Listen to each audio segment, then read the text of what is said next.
Bonjour à tous et bienvenue dans cette nouvelle vidéo dans laquelle nous allons parler d'économie de l'innovation. Quelles sont les intuitions derrière le modèle de Nordos? On voit ça tout de suite.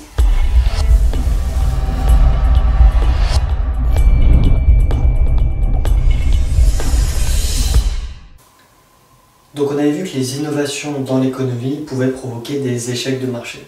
On a également vu qu'il y avait différentes solutions qui nous permettaient de corriger ces défaillances de marché, ces échecs de marché, et notamment une solution qui avait été proposée par Ronald Coase, qui était tout simplement d'introduire un brevet pour protéger l'appropriation de la valeur économique de l'innovation et donc de pouvoir doper l'innovation.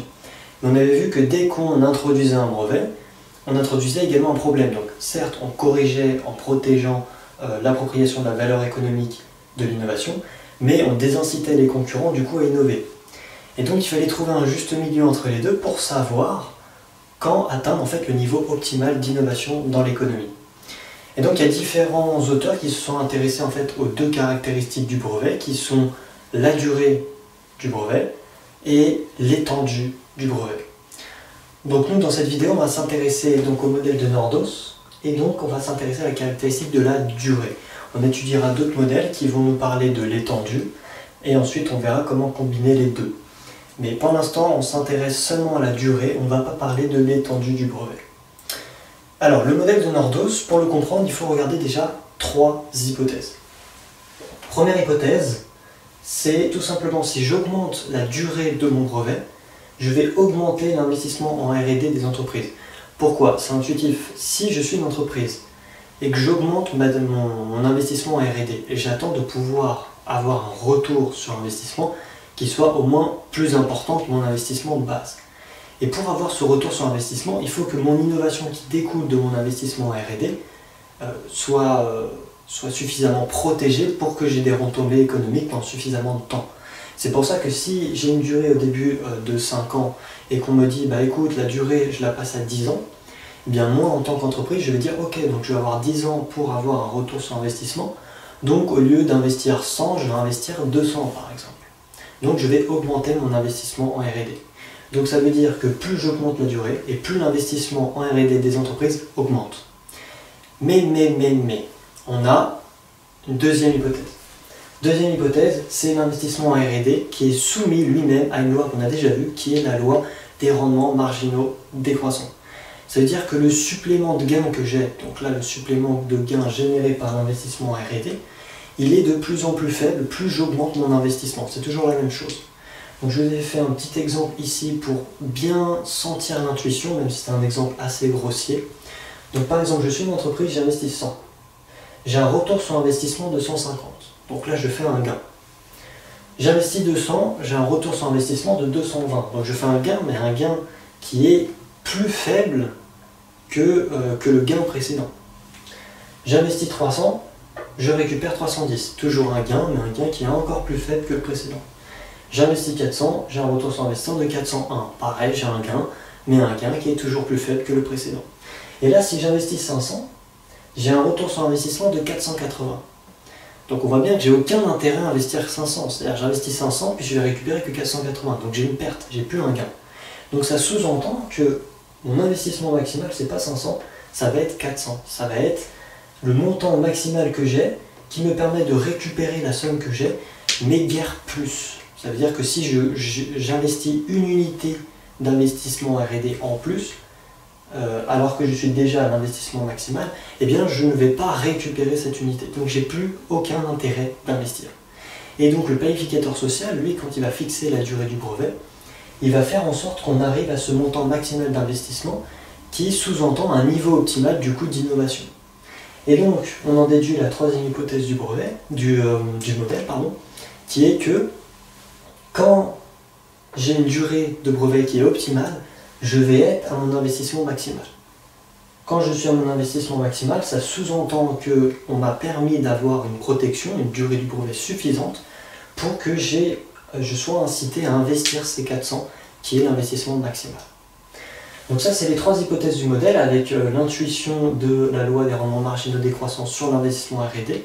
Maintenant, comment fonctionne le modèle de Nordos? Donc le modèle de Nordos, on le représente comme ça. Donc on va avoir un axe avec la durée du brevet, et puis on va le fragmenter en deux parties. Pourquoi? On est planificateur social. On doit donc, dans un premier temps, maximiser le surplus de l'innovateur.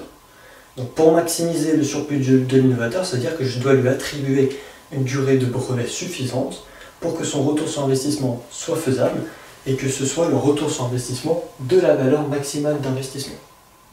Donc ça veut dire que je commence ici. J'ai une durée, admettons, d'1 an.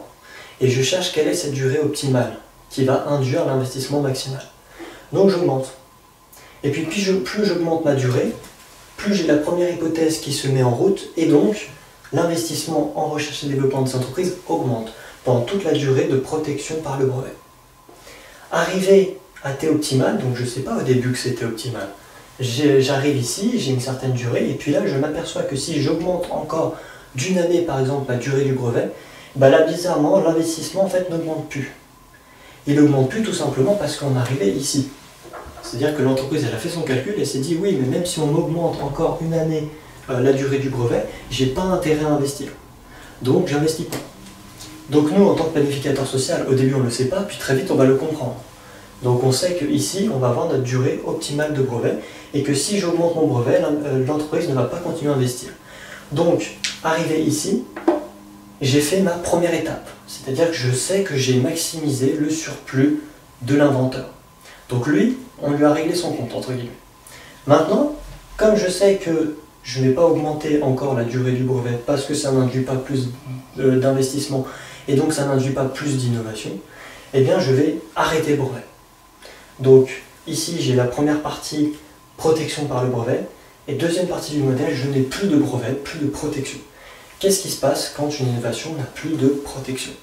Les concurrents autour, ils s'emparent de la technologie, de l'innovation, et ils produisent des produits substituables ou le même produit, peu importe. Mais dans la globalité, ça veut dire qu'on va avoir une augmentation de la production du produit, et donc ça induit une baisse des prix. Baisse des prix qui profite à qui? Aux consommateurs. Donc dans cette deuxième partie du modèle, je vais augmenter le surplus des concurrents, qui augmente également le surplus des consommateurs par le biais de la concurrence. Donc, si on récapitule le modèle global, première partie, j'ai fait en sorte de maximiser le surplus de l'inventeur.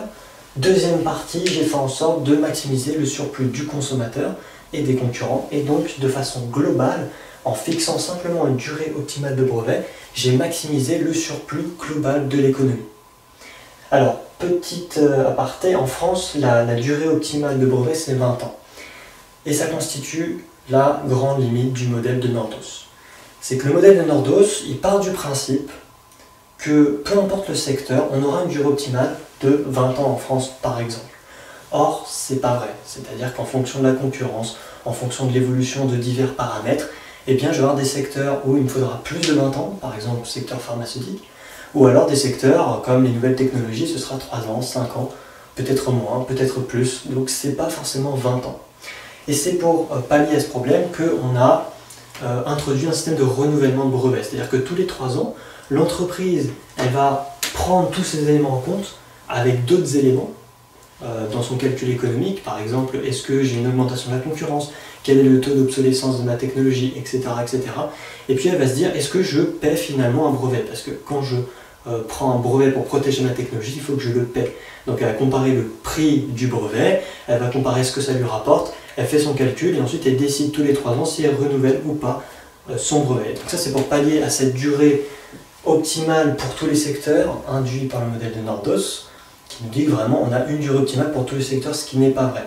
Mais dans la globalité, le modèle de Nordos nous dit vraiment que, en tant que planificateur social, nous, notre rôle, c'est de fixer une durée optimale de brevet pour maximiser dans un premier temps le surplus de l'inventeur et dans un deuxième temps le surplus des consommateurs, donc le surplus public entre guillemets, des concurrents, des consommateurs, pour maximiser le surplus total dans l'économie.